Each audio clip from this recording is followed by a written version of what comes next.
Scorpions, and we have accepted the NASA Exploration Design Challenge. The title of our video is Studying the Astronauts. Alright, for the past week, we have been working on creating a design to protect astronauts from cosmic radiation. We are protected from cosmic radiation on Earth because of the atmosphere and the ozone. Cosmic radiation has unknown side effects, but we do not want to know what happens.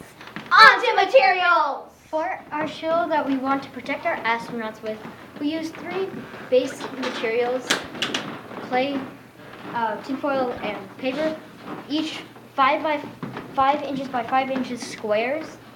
In this general setup of a light hitting beads are astronauts 30 centimeters away from the source. We tested each material separately at the same distance every time, and we combined them to see if they worked or completely just failed.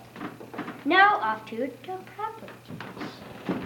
So the properties of our 3 specific materials are reflective and 2 absorbing materials.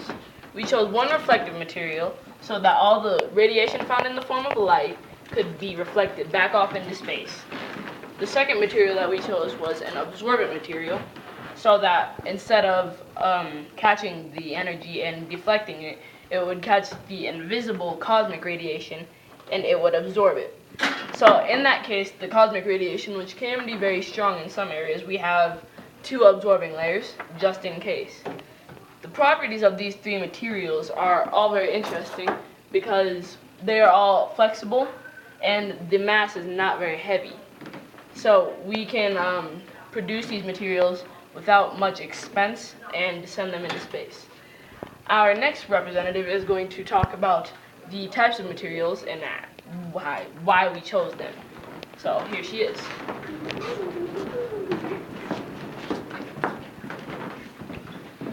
An expert told us that low-Z elements will be used in the spacecraft Orion, which we launched in 2014. So we decided that we will use low-Z elements also.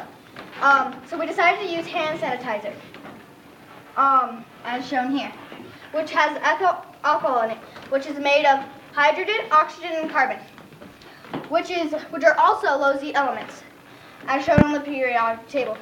But then we realized we can't use hand sanitizer because it is highly flammable.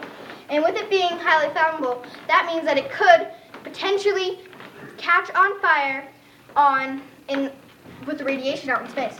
So instead we decided to use aluminum, which is also a low-Z element and has an atomic number of 13. In conclusion, Thank you! please Go consider Scorpions!